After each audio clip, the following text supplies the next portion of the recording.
महाराज जी तो संत किसको माने? संत कौन?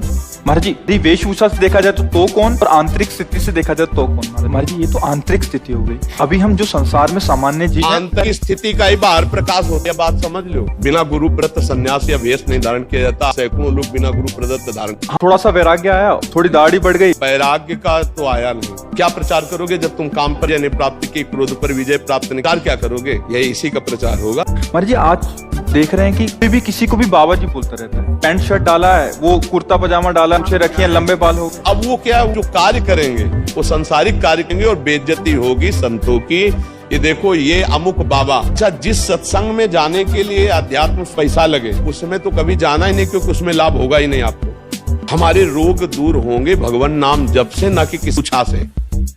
महाराज जी एक प्रश्न उठता है, कल इतनी मान्यताएं ऐसी हो गई, जैसे आपने बोला ऐसी वेब सीरीज और ऐसा प्रदर्शित कर दिया जाता है, प्रकट में भी हो रहा है भैया। महाराज जी तो संत कौन? महाराज जी बाहरी वेशभूषा से देखा जाए तो कौन, और आंख से देखा जाए तो कौन? महाराज सबसे पहली बात है जो विजयी होता है उसे साधु कहते हैं। सब पूरी शास्त्र के बात बता देते हैं, जो शास्त्रीय भाषा में कहते हैं तृष्णा, वितृष्णा और लोकैष्णा, और भाषा में कहते हैं कंचन, कामिनी और कीर्ति।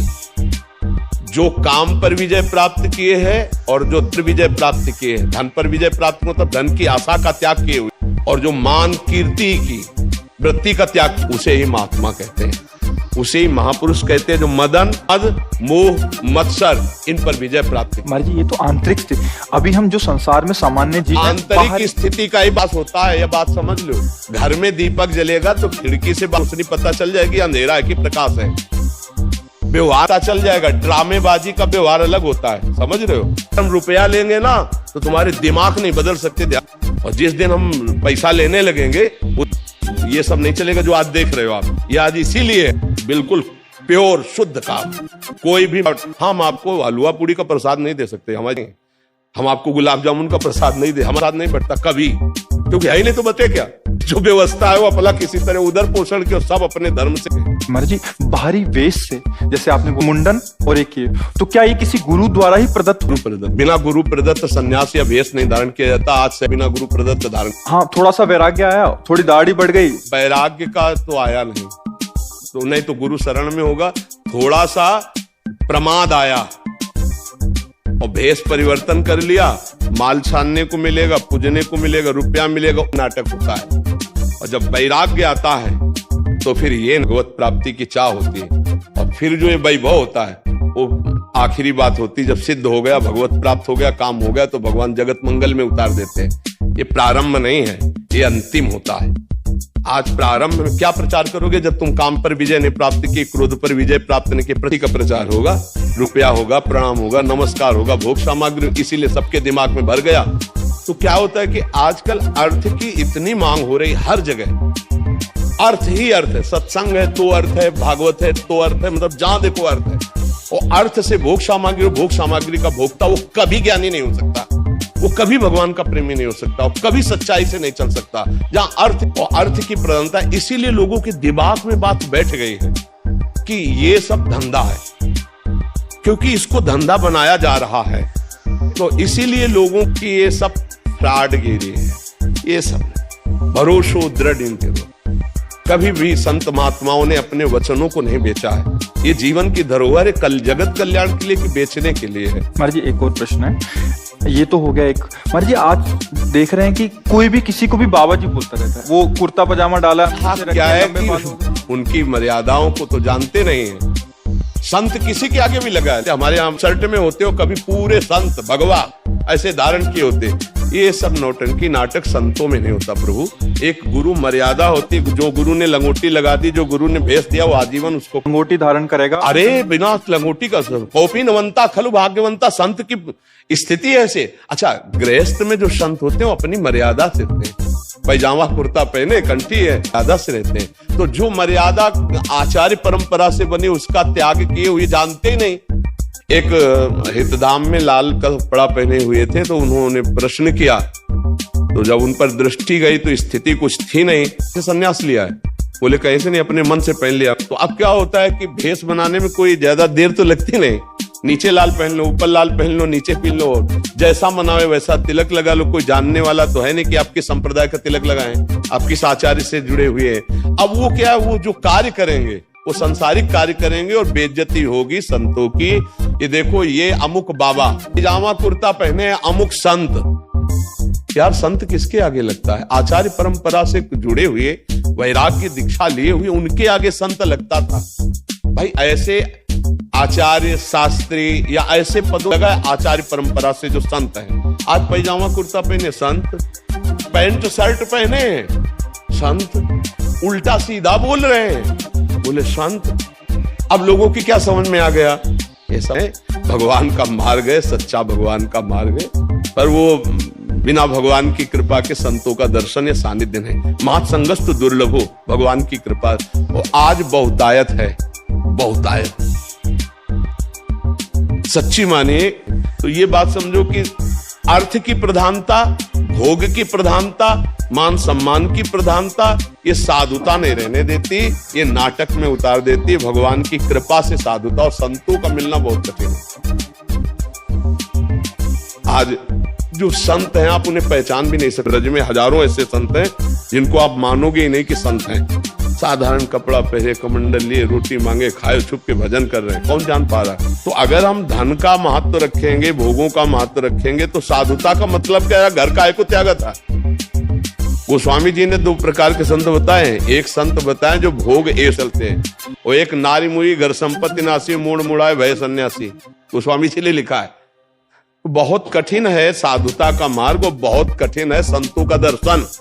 ये भी बात समझ लो, भगवान की कृपा है तो साधु समागम मिल रहा है, और जितने दिन है उतने दिन ही मिल नहीं रहेगी। पकड़ना है तो पकड़ ले, तो गाड़ी छूट जाएगी। महाराज जी, दो शब्दों में एक अंतिम इसका करेंगे। महाराज जी, हमारी अश्रद्धा ना हो जाए, इस वाक्य को पकड़ के कोई सच्चे संत पे भी ऐसा आरोप या ऐसी भावना कर सकता है, उसके लिए एक साधारण जो भक्ति मार्ग से विलग भी है या जुड़ा है, वो कैसे निर्णय ले? देखो, जिसके पास बैठे तो पहला काम, हमारे हृदय में शीतलता आने लगेगी या जलन पैदा होगी। दो काम, अगर आप पापाचरण किए हो तो आपके अंदर जलन पैदा हो जाएगी, लगेगा मैंने बहुत बुरा किया, अब नहीं करूंगा। उसके पास बैठते ही, उसके वचन सुनते ही आपके अंदर खलबली पैदा हो जाएगी, यार बहुत गलती हुई, अब कसम खाता हूं ऐसा नहीं करूं। दो, ऐसा लगेगा मैं देख तो पहली बार रहा हूं, लेकिन ऐसा लग रहा है मैं इनसे बहुत बार मिल चुका हूं, ऐसा लगता है कोई अपने हैं, ऐसा लगता है कि मेरे अपने हैं, ऐसा वहां कोई संशय, कोई प्रश्नवाचक चिन्ह खड़ा ही नहीं हो सकता।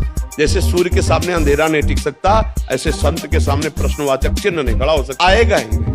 उनको देखते ही तुम्हारे हृदय में एक अद्भुत प्रियता और गलत कर्मों के प्रति एक अलौकिक जलन शुरू हो जाएगी, और आप निश्चित गलत कार्यों को छोड़ देंगे और अच्छे कार्य करने लगेंगे।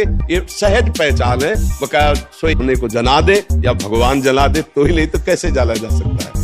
पर हमारी सबसे अपनी तरफ से प्रार्थना है, हमको सबके प्रति भाव रखना है, पर जहां हमको गलत थोड़ा भी नजर आवे तो हम निंदा न करें, वहां से दूरी हटना है, चाहे कोई भी हो। ये बात हमें ध्यान रखनी है। गलत का मतलब है देह आदमी की स्थिति बता देती है। देखो, चेष्टाएं छुपती नहीं है, और सब कोई जानता है कि गलत देखना, गलत छूना, गलत बोलना वो हरकत में समझ में आ जाता है। अगर कोई गलत है तो तुम्हारी तरफ देखने का ढंग, तुम्हारी तरफ, वो आपको बता देगा ये आदमी गलत है, चाहे वो किसी भी भेष में हो। दूरी बना लेनी चाहिए।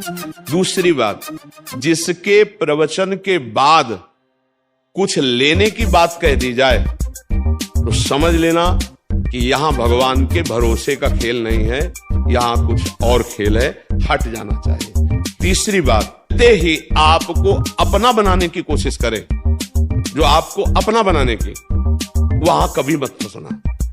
ये भी सूत्र समझ लो। आप मिले, आपको इतना प्यार, इतनी, तो आप उनकी मुट्ठी में आ जाएं, बिल्कुल नहीं आना, दूर हटके रहना।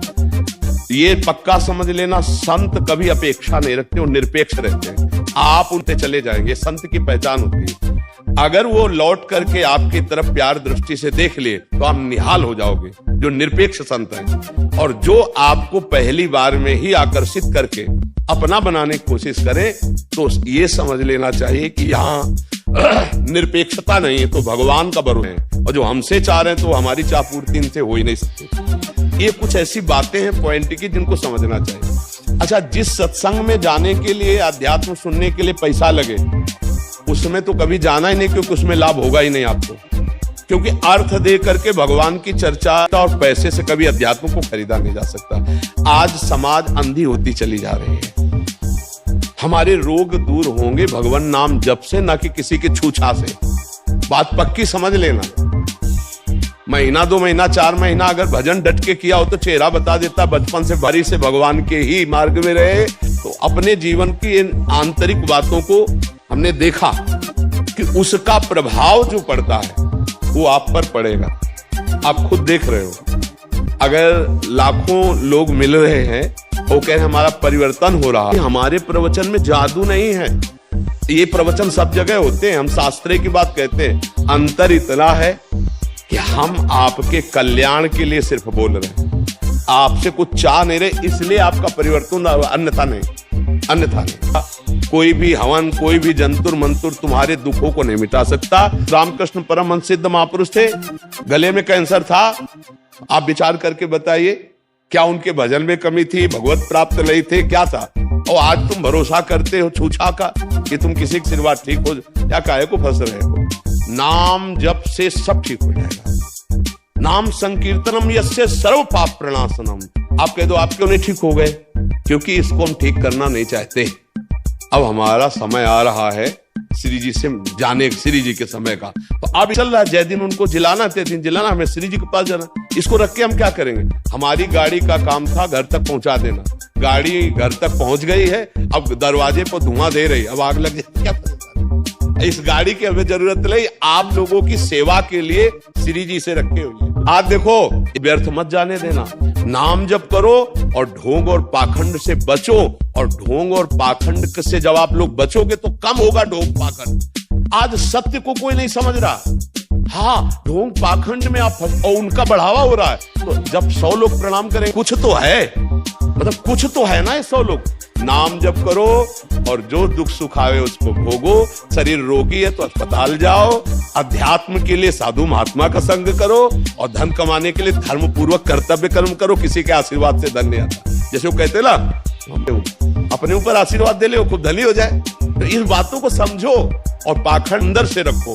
हम संग नहीं करेंगे ऐसे पाखंड। तो